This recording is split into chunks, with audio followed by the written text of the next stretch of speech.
Hello, my name is John Hindmarsh, and today we have the pleasure of speaking with Dr. Lilith Yernjakyan as a part of our continuing project celebrating the works of Alan Hovhaness. In coming months, we will be exploring the life of Alan Hovhaness, who grew up here in Arlington, Massachusetts, and became an internationally known composer honored at Carnegie Hall and the White House. Joining us from her home in Yerevan, Armenia, Dr. Yernjakyan is a musicologist and an expert in Armenian traditional music. She has spent her career exploring Armenian music and its connections to Iranian and Turkish musical traditions. Her research on Armenian sacred music, Ashug art, and the works of Komitas Archimandrite has earned her widespread acclaim. We're particularly excited to discuss her latest book, The Musical World of Alan Hovhaness, East-West Crossroads, which explores how Hovhaness combined Eastern and Western musical influences. Can you share with us how your upbringing in Armenia influenced your passion for music? I grew up in a family of university professors. My father used to teach Persian literature, and my mother taught Arabic language and literature. So there were Orientalists and philologists, and appreciated very much music, art, literature. And among my parents' friends, they were intellectuals, university intellectuals, so-called Armenian intelligentsia, representatives of Armenian intelligentsia. So Armenian composers, etc. All that atmosphere and values I became familiar with from my childhood, of course, influenced and played an important role in my future scientific career. So my passion for music, for Eastern music and culture started in 20th century, reached 21st century, and still I can't get rid of that passion, for which I am very happy. So at my education, I have absolute hearing, and I like to play piano since my childhood, so my parents sent me to Tchaikovsky Specialized School, where I studied 12 years, studying piano and music theory, musicology. I graduated with 2 diplomas, with honor, entered Yerevan State Conservatory, more 5 years of studies. And the last year was decisive. I decided to graduate from conservatory with a degree in musicology. So that was the history of my education, my passion for music and Oriental music. After that, so if the next question, or I can continue. Right. My professor was a renowned musicologist, well recognized in Komitas, so it was him who suggested that I pick up the music of Alan Hovhaness. So on the one hand, it was my professional education under the broad guidance of my mentor, and on the other hand, the family traditions, and the topic was closely related to the Eastern culture and music, which I admired.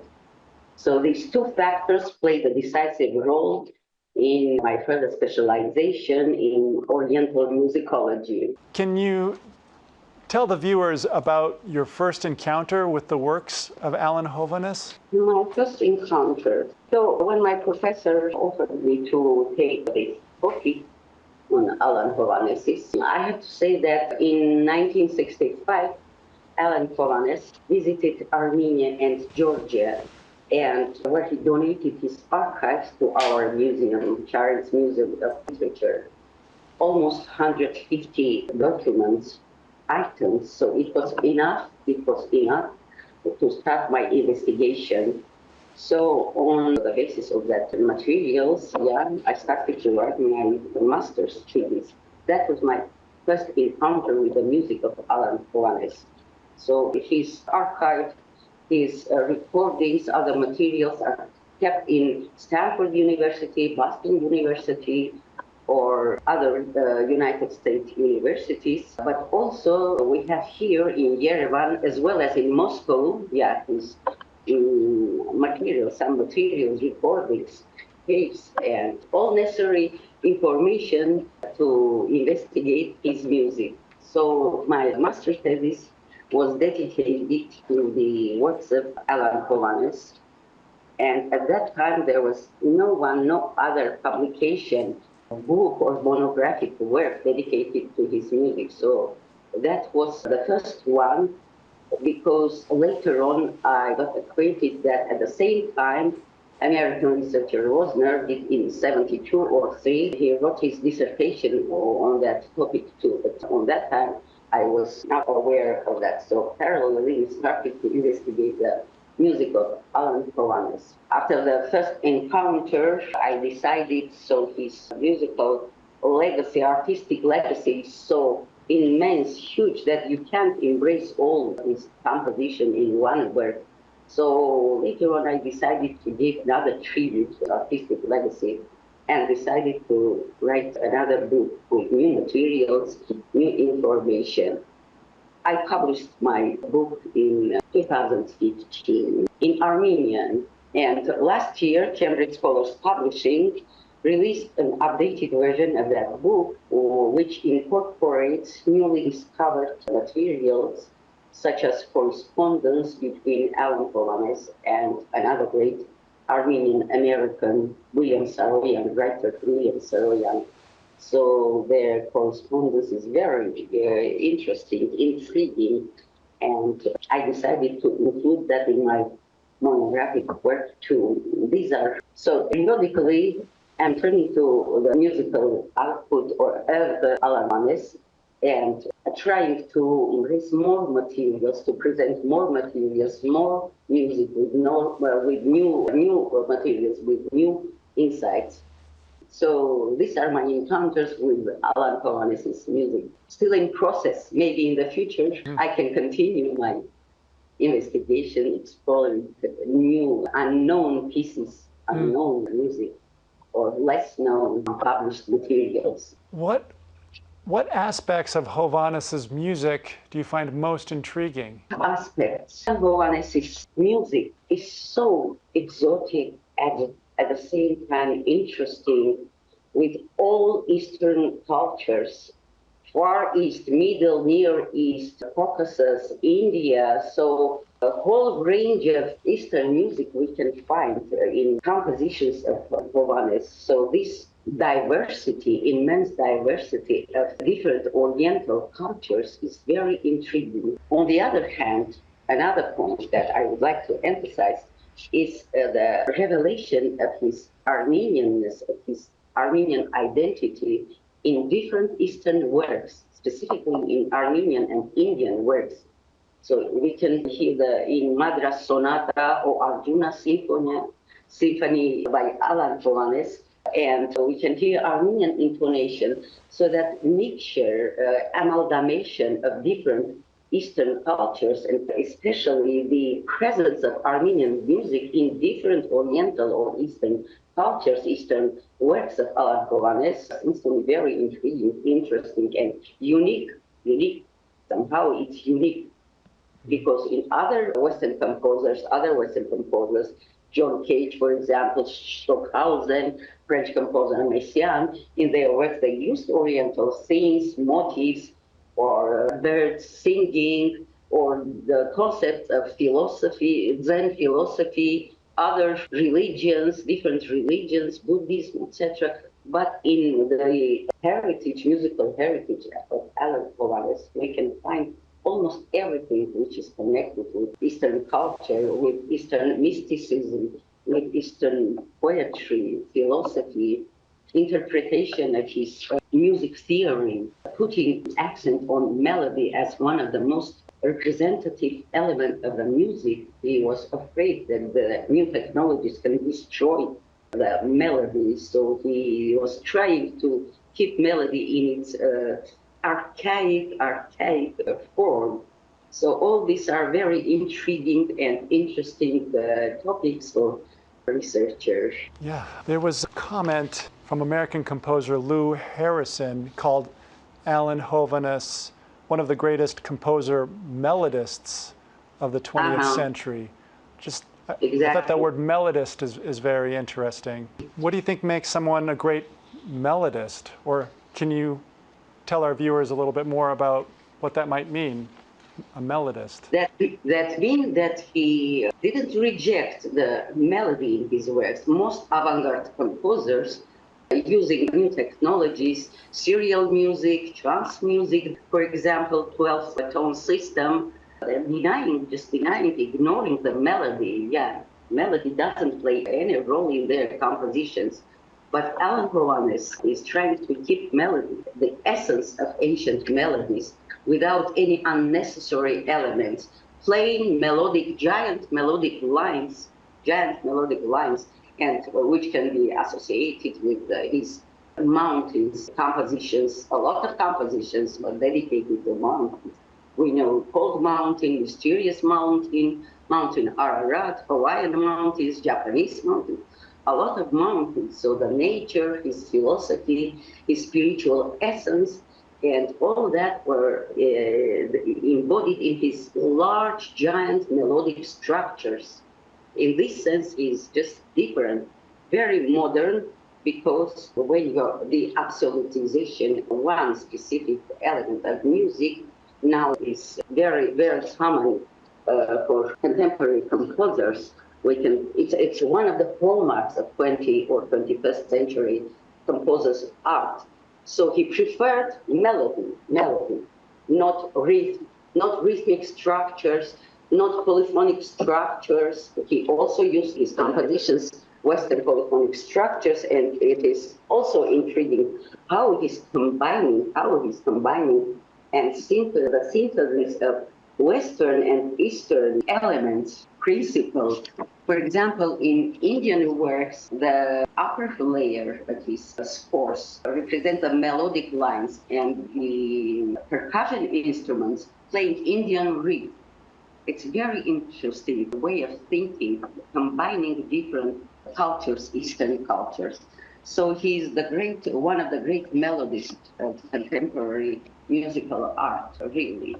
We can't find melody in John Cage's music, in Arnold Schoenberg's compositions, or other famous leading composers of contemporary art.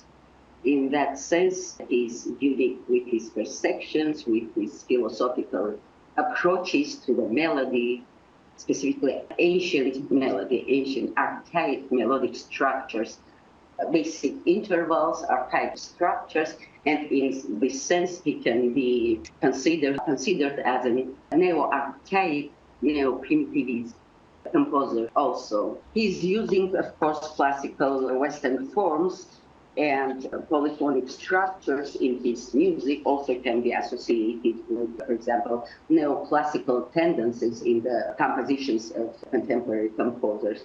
So we can relate his music to neoclassicism, to neo-archaism, to neo-folklorism, to a lot of neo-isms. Still, it's Alan Hovhaness with its individual perception of music, of nature, philosophy.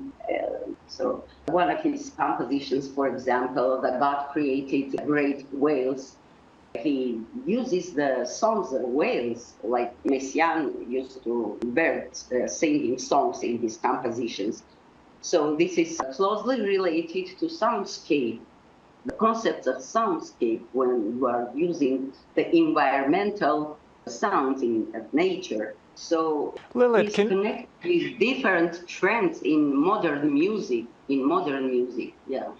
Lilith, can you explain to our viewers how Hovhaness incorporated whale songs into a symphony of his? Nobody knows how they put that giant aquarium into the recording studio.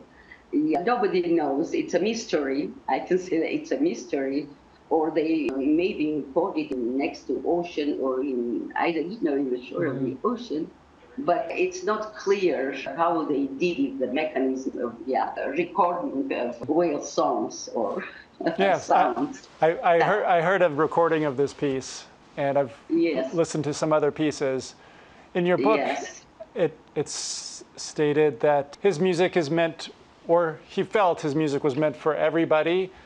It could be listened to by anyone, and not snobs, not just snobs. Not snobs, yeah. And I do feel that clarity of melody. There's maybe a simpleness, but something that you can connect to Yes. right away.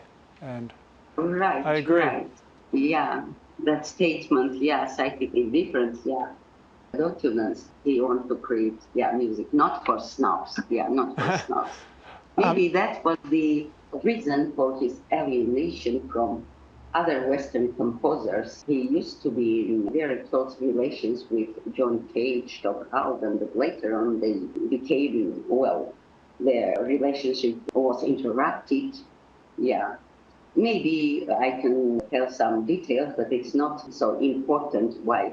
The fact is that he was alienated from the mainstream of other composers. Yeah, his philosophy of music, with his way of creation, his composition. Yeah, it was in contrast. Yeah, with the other composers' notions or their approaches to the music art, modern music, or postmodern, even postmodern, yeah, tendencies. How do you think Hovhaness's Armenian heritage influenced his compositional style? Of course, Hovhaness profoundly studied Armenian music, compositions of Komitas Archimandrit, the founder of Armenian National School of Music, and he adapted his creative methods of processing Armenian songs and medieval melodies. For example, in his Armenian rhapsodies, he's following just the principles of Komitas' arrangements. Also, the imitation of folk instruments, which used to, in his compositions, Komitas Archimandrit. In this sense, also, he can be considered as a Komitas Vartabet. He didn't approve simple quotations. He was trying to create his own melodies in the folk style, But with some exceptions, in his Armenian rhapsodies, he used very nice medieval melody from 13th century, it's trembling. So with few exceptions, yeah, he was against the plain quotations, yeah. But we can find many other forms of using folk music in his compositions. Those can be allusions, imitations, or just another melody using characteristic elements of national music, be it religious music, folk music, or bard music. He was equally interested in different branches of Armenian monodic music because we can find different samples of Armenian monophonic music in his compositions. Church music, religious music, folk dances, folk melodies, shuk, bark music, Armenian music also. Can you explain to our viewers what monophonic music is? Monophonic, one, it's not polyphonic. Like when everybody sings the national anthem together. Not fully voiced music, but one mono-voiced music. We haven't in our tradition. All Eastern traditions actually are monophonic cultures. Yeah. So we haven't that harmony used in later on when the school of composers, Armenian school of composers in 19th century, different school of composers, national school of composers were organized. They started to create in European genres, symphony, sonata, or different romances, vocal, orchestral, chamber music. But before the music culture of many Eastern nations is monophonic, one sound, one mono sound music without accompaniment. It doesn't mean that no for developing its inner possibilities. For example, dam, organic pedal. In Armenian music, we have a pedal. So one voice or one duduk folk instrument or hobo-like instruments, yeah, can keep that tone dominanta or subdominanta, and the other thing extending the melodic line. So there are few characteristics or few principles to create polyphony three or two voice music structure, but still it's not European polyphony in the classical sense, of European, yeah. So Eastern cultures, monophonic, one sound, and folk music, very rich in its genre, thematic diversity. In Armenia, for example, all range of genres, dance music, folk music, lullabies, or I don't know, ritual music. Very, very developed, yeah, system. Sorry. No problem. Yeah. Yeah, as a musicologist, what challenges did you face while researching Hovhaness's life and works? What kind of challenges? If I'm not mistaken, I Did you already did you face answered. challenges as a musicologist finding out about his life, studying his works? Were there any No, challenges? no technical, no Okay. other kind of challenges, and I've been fortunate enough to have that opportunity to study at the United States universities, Hmm. where I could get every needed material, yeah, recording of Alan Hovhaness, yeah, so all the available materials during those times. Half of the year I used to live in the United States, so I was working at United States universities. Perfect condition, perfect system of university. So any challenges in that sense, I didn't or to overcome any barriers in order to investigate or to get new materials. No, I didn't have that kind of challenges. The only challenge was to present the Alan Hovhaness's unusual, extraordinary personality, his music, to wider audience, to wider circles of readers. So that was the only professional challenge. Yeah. Hmm. Can you share some of the most surprising findings from your research? Surprising findings. The first one was his pilgrimage of Western composer in Eastern countries, Eastern world. This pilgrimage and the diversity, that was the most amazing thing. Another one was his revelation of his Armenian identity. You know, it wasn't very easy for Alan Hovhaness to overcome that psychological barrier. His mother was a Scottish musician, so he had somehow that complex split it or dual identity. But when he decided he turned to the Eastern music, maybe it's a very well known fact that he destroyed almost 500 compositions. 500 compositions destroyed in order to emphasize the importance of sacrifice. He sacrificed his past creations of previous period in order to start his new journey in Eastern countries, or I don't know how to formulate it. It is also a unique fact. Well, composers used to destroy one composition or combine different parts of their compositions. Charles Ives used to do the same. They have changing the chronology of their compositions. A lot of manipulations, yeah, they can do it, but destroy 500 compositions, that's too much, but he did it.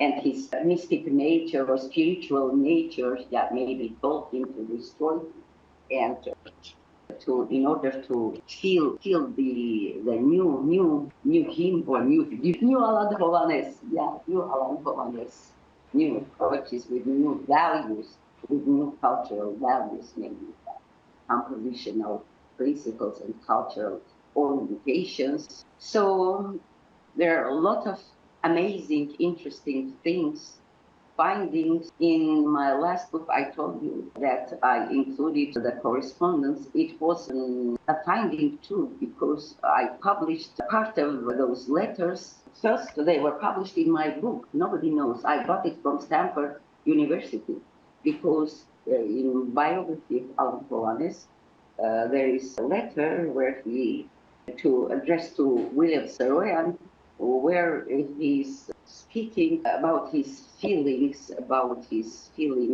after the concert, after the performance of his first symphony, Exile, dedicated to Armenian genocide. So Copland and Bernstein were present during that performance, and they started to talk loudly. And then one of them told that it's a ghetto music. he was very offended, and he shared his feelings in that letter with William Sarian. So I decided that they were so close that he is talking his most intimate feelings, sharing with William Sarian. So they might be other letters too addressed to William Sarian. That well, and I found it in Stanford University Archival Library archives, and I'm very grateful to Stanford University for that. They lended me those letters, and I published. It's very interesting. Those are in their letters. First of all, collaboration. They created so many compositions, musicals, Alan Hovhaness and William Sarian, songs, musical drama, small operatic works, but the musicals are just amazing, where they are expressing the feelings of Western Armenian feelings with irony or with sorrow, but those are very unique, interesting musicals. One of their songs, Come On to My House, is very popular. Ella Fitzgerald used to sing that song, and Madonna later, so the time period is very long. So that was in America, was very popular, that song, Come On a Baby in My House, or Come On to My House. I can offer you this one or that. Fruits, Armenian food, lavash, it's about Armenians, newcomers, immigrant Armenians. So that was one of my findings, amazing findings, and I included in this book, Cambridge, which released Cambridge Scholars Publishing. Right. Okay. Yeah. If composer has more than 700 compositions, you always can find something new, interesting, intriguing. So you can't embrace, I can't embrace, or anyone, any researcher can't embrace the unfathomable. Yeah, fathomable. So step by step, maybe, yeah, we'll go exploring more works of Alan Hovhaness, less known or unpublished. That it's one of my goals in the field of musicology. Actually, the East is the main axis, from the axis of my different works, be it Armenian-Turkish musical relationships, musical Armenian-Iranian or Bard music, always Eastern culture is extant in my works. What else I can say? As a teacher, how do you integrate your research findings into your teaching? Into teaching. Alan Hovhaness, well, I'm teaching a special course for PhD students. So talking on different Eastern cultures, traditions, of course, I have to present Alan Hovhaness's work. So during 3 or 5 hours lectures, I'm presenting his works, Japanese, Korean, Armenian, and Indian, trying to embrace this Eastern circle of his Eastern branch of his compositions. Alan Hovhaness's music included in the courses of Yerevan State University teaching programs, also in the special course dedicated to diasporic Armenian musicians. We have a course dedicated to diasporic, we have a lot of diasporic performers, composers, so he's included. And in different faculties, particularly in piano department, students used to play his compositions. For example, Later Van, Sonata Later Van, Ahtamar, Musatzak, which is very interesting composition with aleatoric improvisational elements and melodic lines, combining these two different spheres in his music. So trying to present more and more and perform students, our students, trying to perform his music. I can't say that it is included in their curriculum, which is required, pieces for performance, but we're planning to do that, to include some of his compositions and also vocal music. So this is what was the question? Oh, just about teaching and... about teaching. I wanted to ask... generally PhD students, Are there many works that have not yet been recorded And are you working towards Yes, recording works? yes. Yes. Alan Hovhaness, yes. Yeah. I'm trying to find, for example, Artsakh Symphony, number 65. On his 80th anniversary in Carnegie Hall, he was conducting his own symphony, but we haven't the score of that symphony, so I'm trying to find it because we can perform it here in Yerevan. And a lot of other compositions which had not been recorded and or even not published, the scores of his compositions. So still we have much work. There is much work to be done in this area. It would be nice to see the Boston Symphony Orchestra do a program with Alan Hovhaness music. Yeah, yes, sure, Yeah. sure. It would be very nice. What could we do to inspire that or to bring awareness? Yeah. Well, yeah, depends on the conductor, depends on if he will be positive toward the music of Alan Hovhaness. He can include his symphony, one of his symphonies, repertoire for his concerts. That would be great, just great. Yeah. So what future research projects are you planning to undertake related to Hovhaness or Armenian music? Well, I'm planning to investigate his vocal music, particularly his Iranian and Armenian songs. He has songs written on the text of Armenian poets and Iranian poets, Hafiz, Yernjakyan, Charent. So it's very interesting for me, another interesting topic for me, to compare those songs to see what is the difference assessing those material songs. Are they based on folk music or just Hovhaness's imagination, interpretation of Iranian or Armenian poetic texts? So I'm planning to do that. I'm planning also to write about his opera drama, Burning House. It's a unique composition with different stylistic, technological novelties. And the language and the text are very distinct. So I'm trying it's based on mythological themes. Vahagan, the god of fire, which is extant in Indian and Armenian traditions.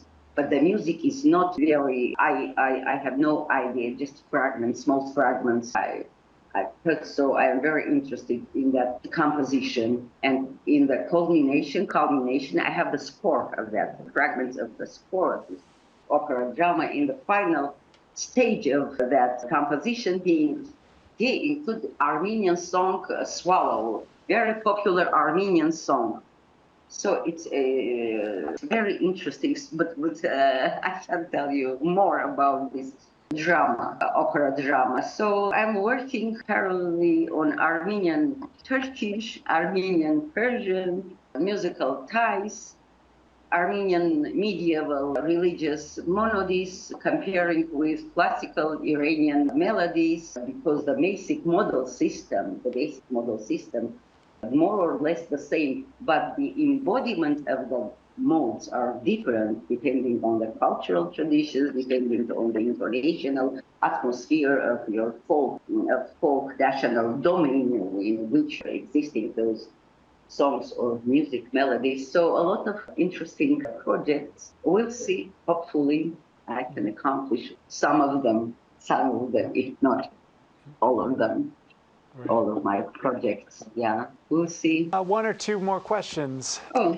How do you see the field of musicology evolving in the next decade, like concerning the study of composers like Hovhaness? Oh, it's hard to say.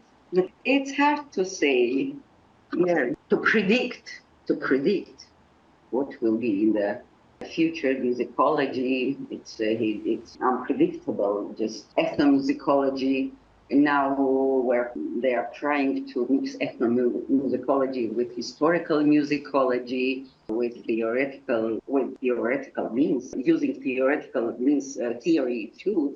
So I can't predict. It's too difficult. What can I say about Alan Hovhaness is I imagine that the music of Alan Hovhaness and all those spiritual composers or that branch of spiritual composers, Cancelli, they will be more and more desirable and intriguing given the reality of modern technology and computers or digitally oriented society. Maybe somehow can the balance between technologies and the music, between emotions and the technologies.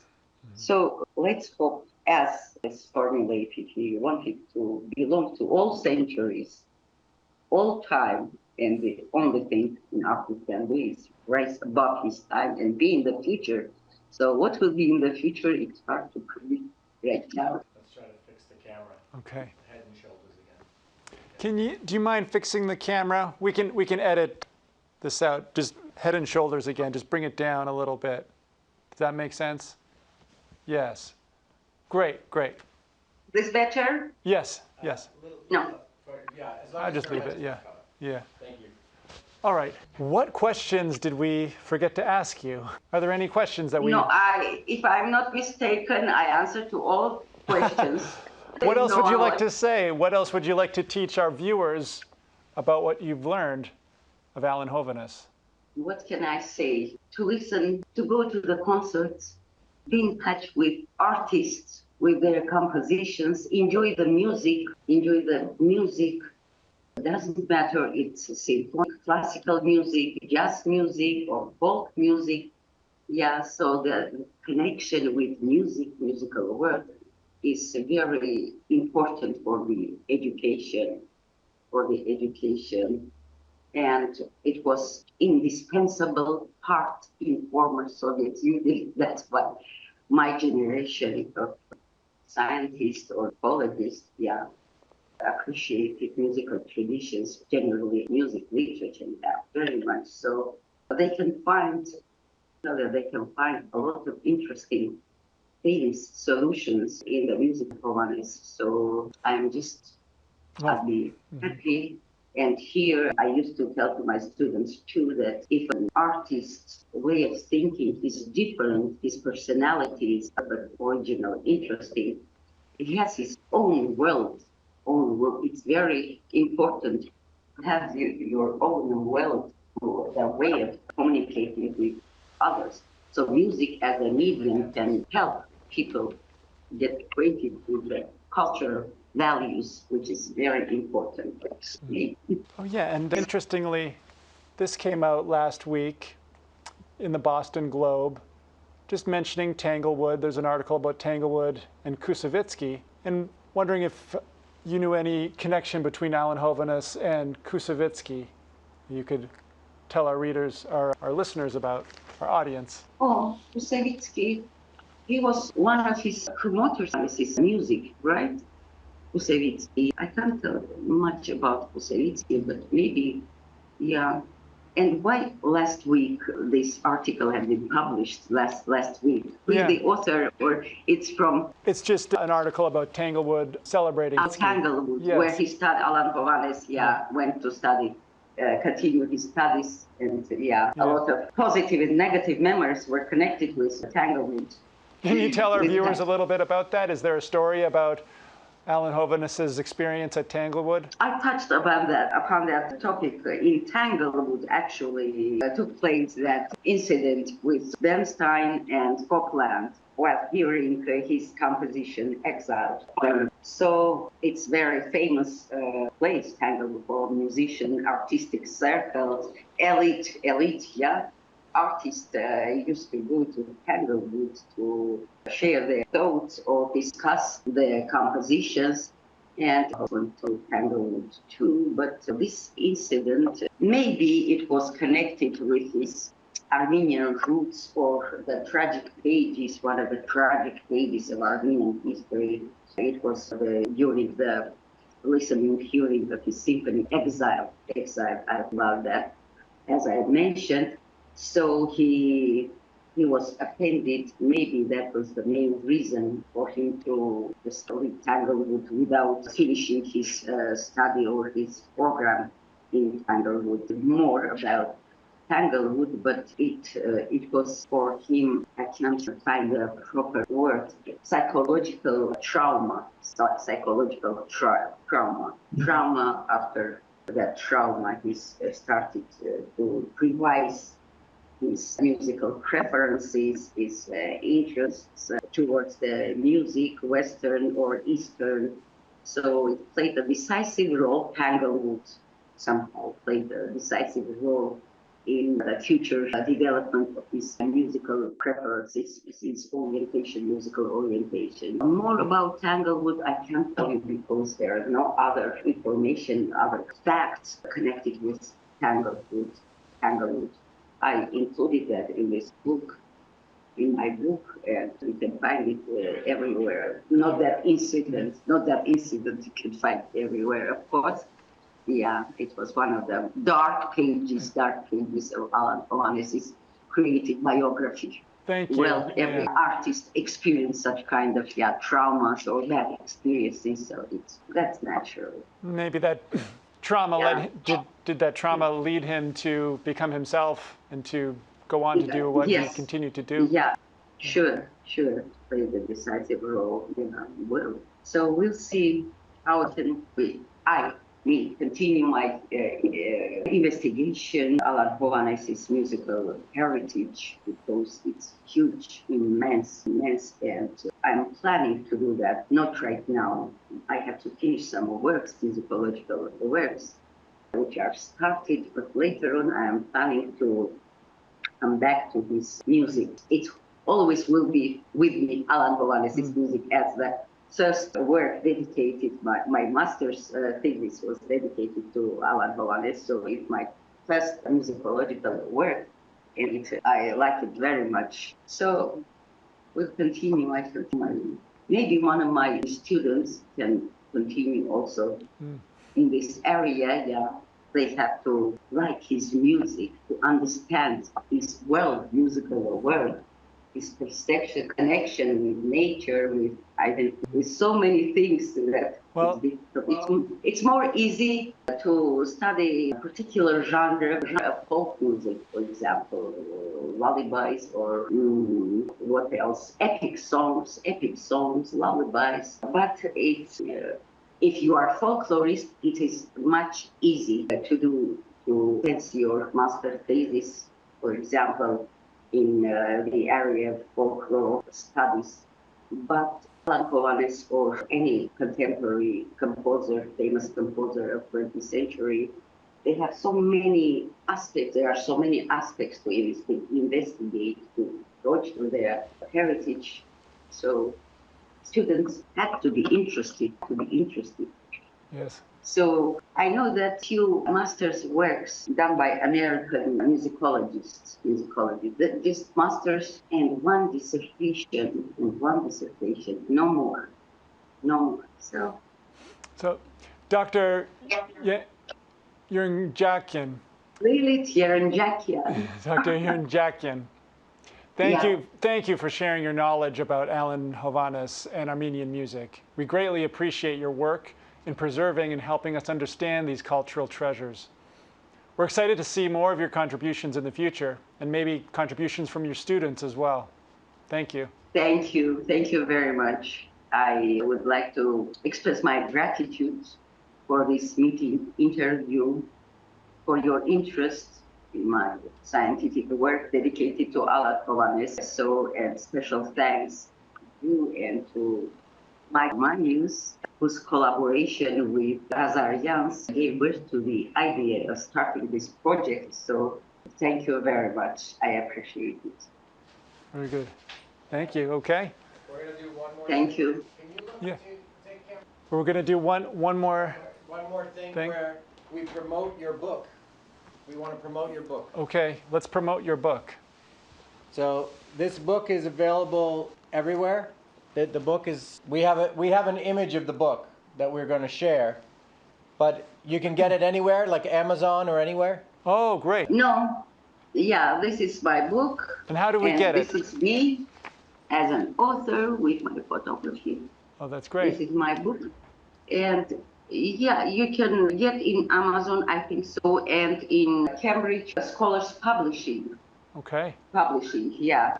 Just write on their address, or there is a link where you can, yeah, enter and ask for this book. That's wonderful. Yeah, I'm very happy with my book. Is that good, Jeff? The other one is in Armenian. Alan Hovhaness is in Armenian. Okay. 5 years before the English. Yeah, another book dedicated to Alan Hovhaness.